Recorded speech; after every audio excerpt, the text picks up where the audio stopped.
Hi there, welcome to Boxing Deep Dive. I'm Lynden Hosking, and as always, great to have you along for another edition of Classic Fights. And I think tonight, when we say classic fights, I think it clearly is the definition of a classic fight. I must admit, I was a little bit naive on the whole thing, but our man Mike Altamura, I'm going to bring in right now. This was your? How are you, by the way, Mike? Yeah, great. And yeah, I mean, this is in my top five all-time greatest fights. So that's kind of where I hold it, the regard in which I place this bout. And it's an all-action bout. And of course, we'll get to it in a moment. But just for a bit of context, so one fight I think that you and I should visit at some stage is Kennedy McKinney versus Marco Antonio Barrera. I do remember that one. That was a fantastic fight in which Barrera won in the 12th round, and that was the first ever installment of HBO Boxing After Dark.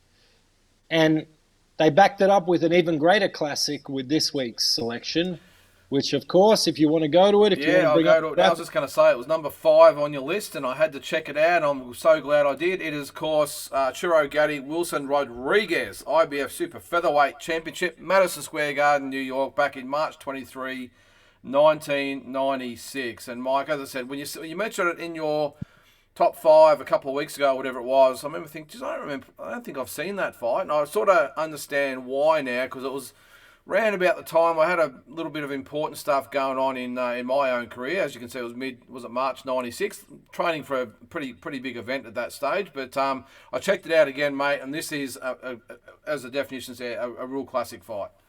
Yeah, you might have been in preparation for the '96 Atlanta Olympics, so yeah. You're forgiven. But actually, the interesting part is, so Gatti's team actually would recruit half of what would become his future sparring partners from that class of Olympians, the likes of Robbie Peden, Zab Judah, a number of others. But this fight's interesting because, like I said, second ever HBO After Dark special. Now, Gatti had captured in December, he had captured the IBF world title by essentially outboxing. Even though it was an all-out war, he essentially outboxed Tracy Harris Patterson on the Oscar De La Hoya, Jesse James Lehar undercard. Now that fight was at MSG. That was at Madison Square Garden. This bout, trying to build on, I guess, the momentum from that encounter, is at the MSG Theatre. So for those that don't know, MSG, based about 17,000. The theatre fits about 3,500 to 4,000. But it's still a historic venue. A lot of great fighters fought there. And so they brought Gatti back to New York as a showcase. And who better to have than someone like Wilson Rodriguez, who realistically, when you look at his record, so Gatti was 24-1 going in. Rodriguez, 44-8-3.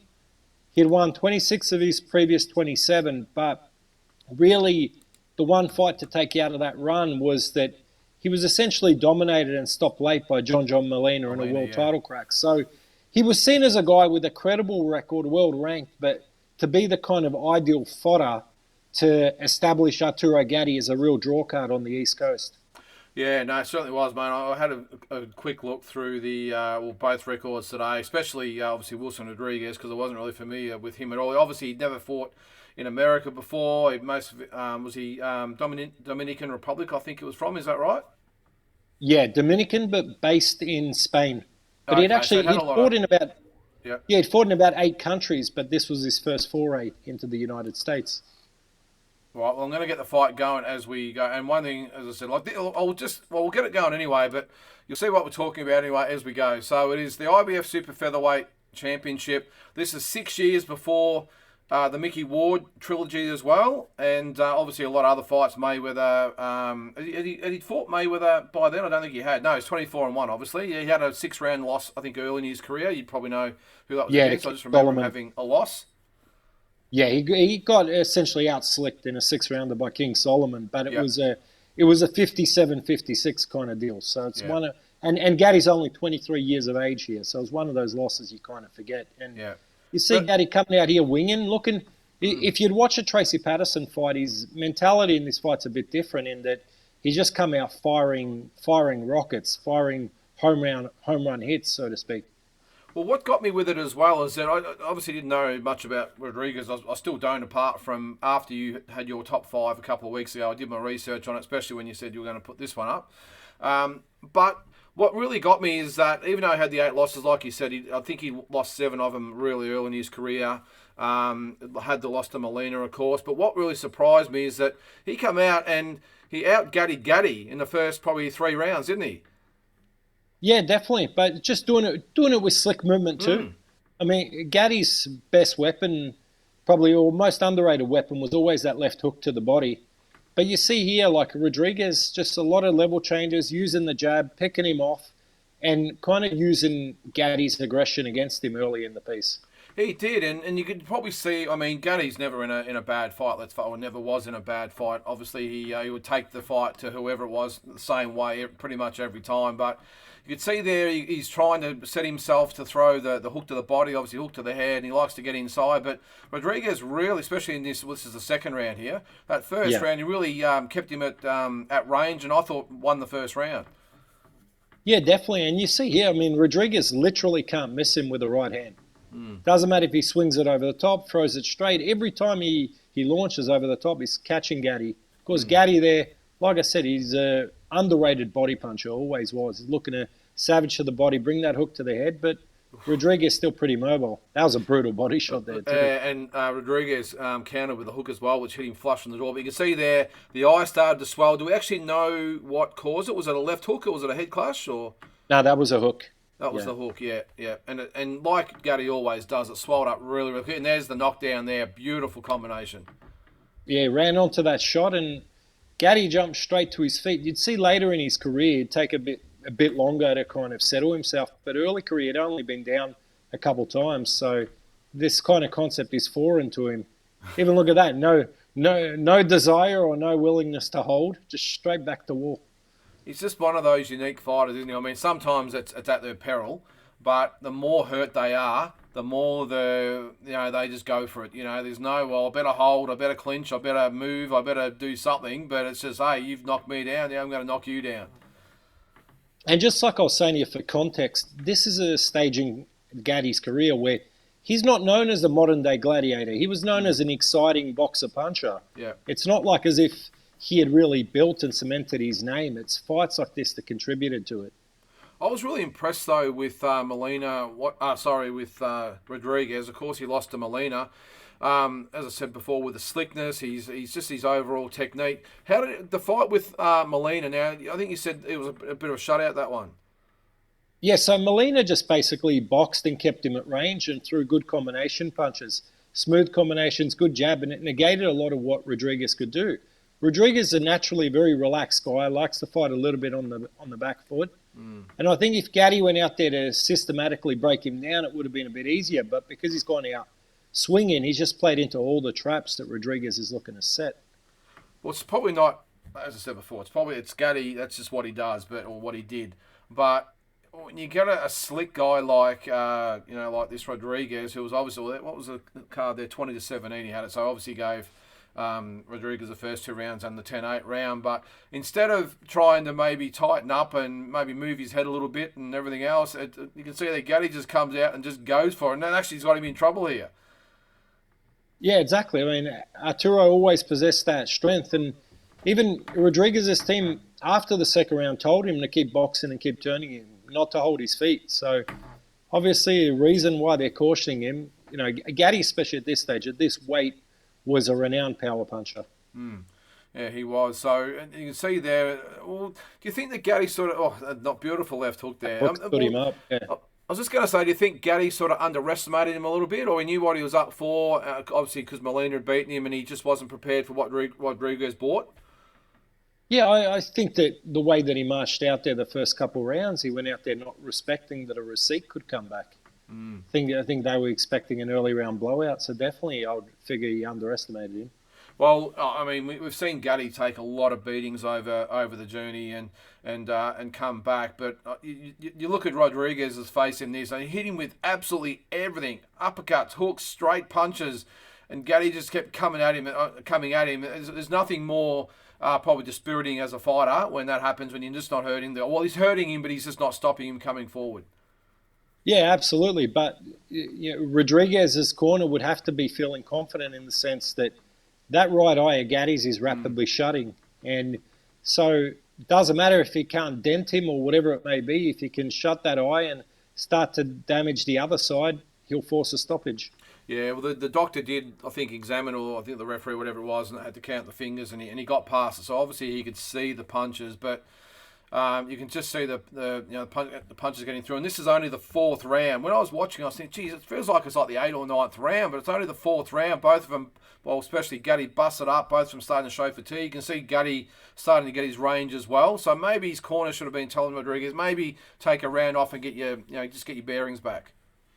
Yeah, well, they're telling him to keep turning, to keep boxing him, but that's easier said than done. And Mm. especially at this kind of frenetic work rate, it's not so easy to keep someone, shifting and moving and getting out the way and countering from the outside.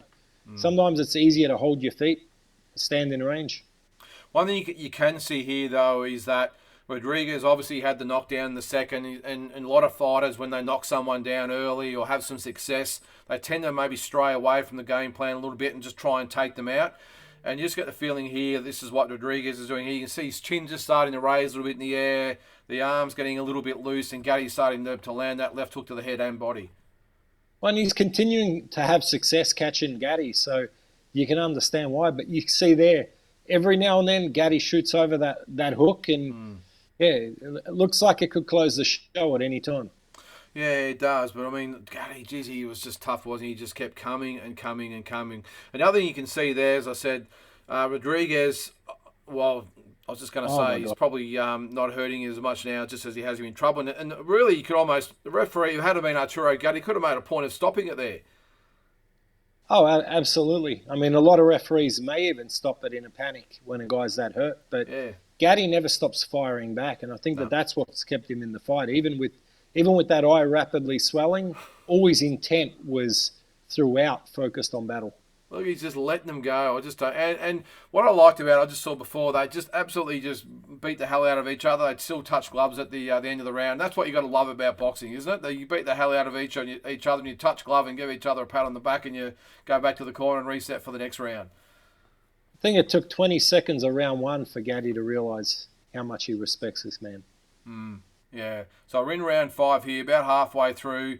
And one thing you can sort of see here is Gatti's just starting to, get more of the range. Probably the real heat of the fight's sort of gone out of it now. You can probably see that Rodriguez is just starting to just sort of calm down a little bit. And you can see now Gatti just starting to, as he does or did, really starting to pick up the pace. The pace has slowed down considerably by this stage. Yeah. From Rodriguez, I suppose. But you can see Gatti there. He's like, and the low blows was another thing too. He's probably lucky he didn't get more warnings for that as well. Yeah, so he actually has a point deducted. Yep. And you see that one there, square right in the middle of the protector. Another one. Yeah.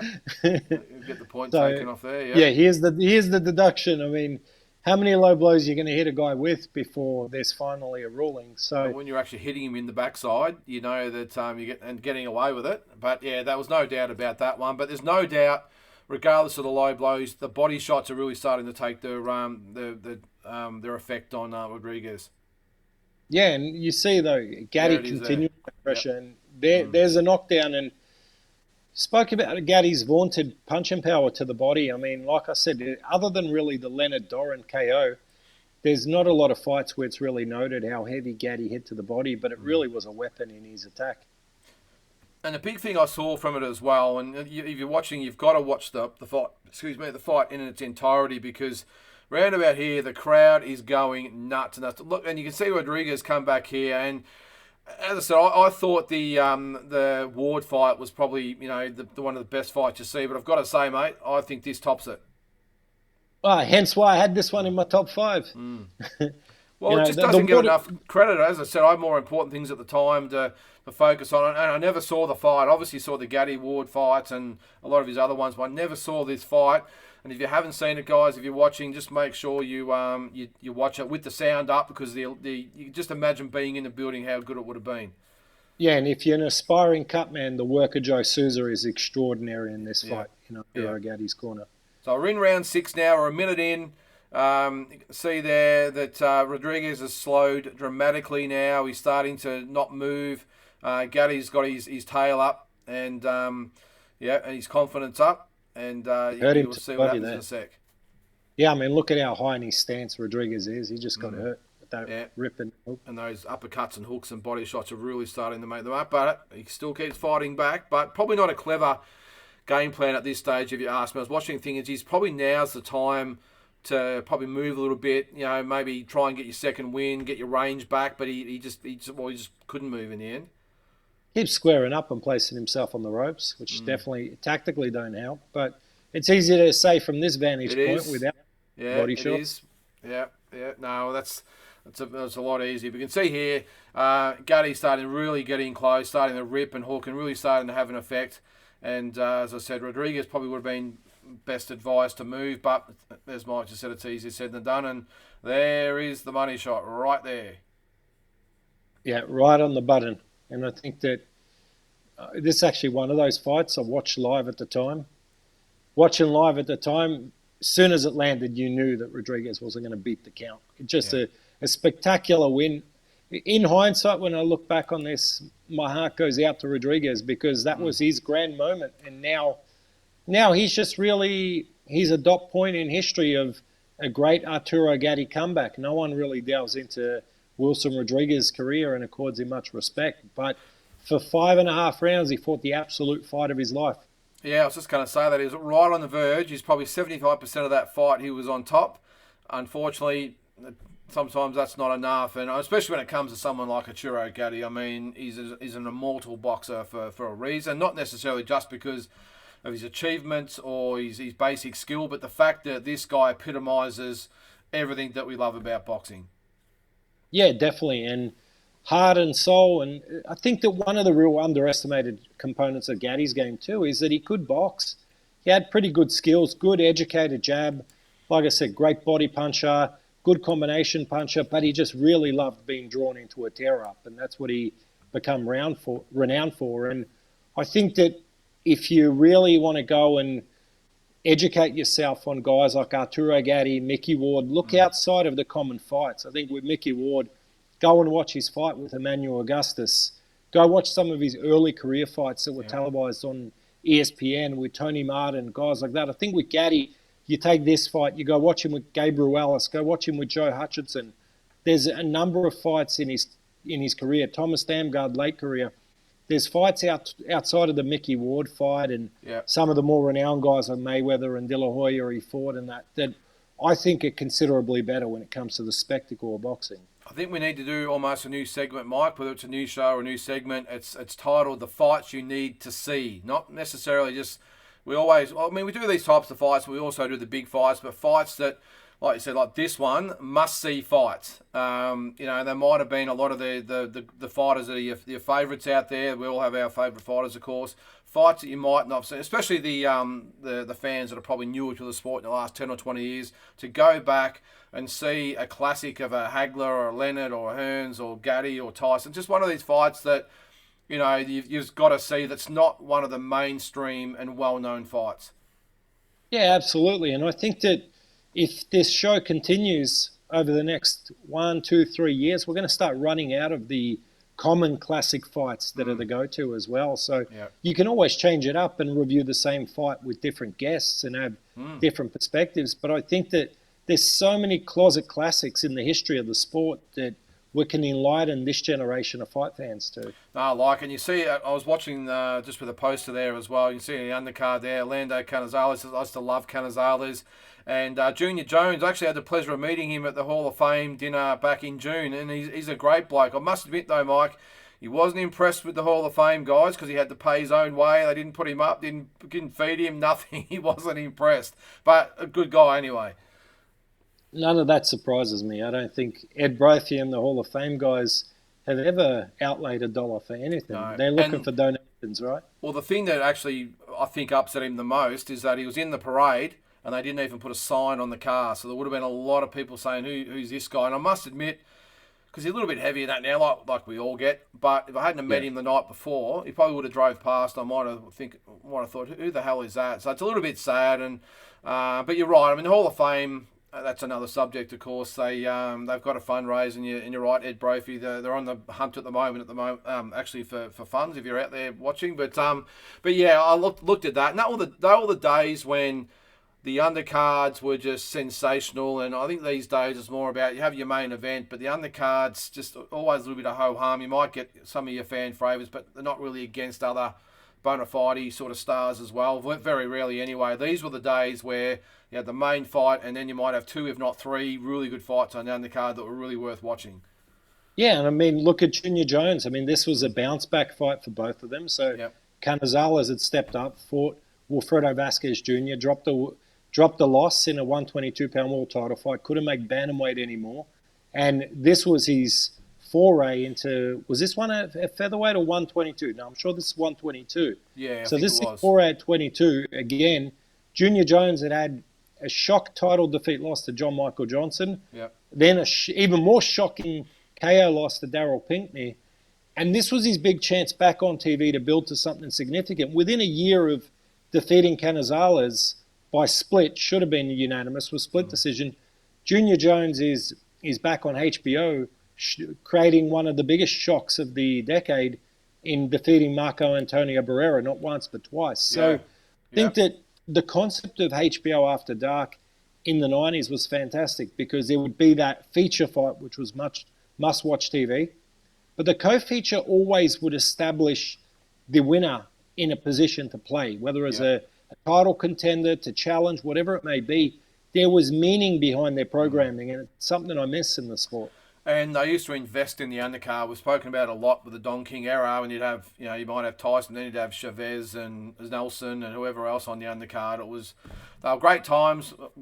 We digress though, mate. Now, onto these fighters. So Wilson Rodriguez would fight only 6 more times. I'm not telling you something you don't know here. He would get a crack at the WBU title against Angel Manfredi. He lost that by decision, and then he ended in 1999 with a loss to Miguel Angel Pena, and finished with a 48-11-3 record. But for our man Arturo Gatti, well, that was really just sort of the start for him, wasn't it? I won't go through it all, but he obviously, well, you can go through this anyway, beat Tracy Harris-Patterson again, Calvin Grove there, Gabriel Rulas. He lost to Manfredi as well. The fights with Robinson, the fights with Ward, Mayweather, De La Hoya, you take it away.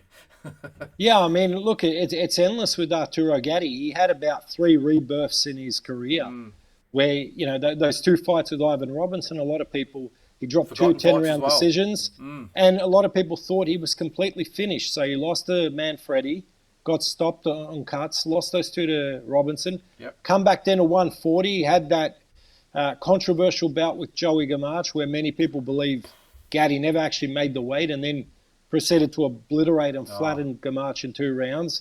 And that kind of built then the next era in Gatti's career.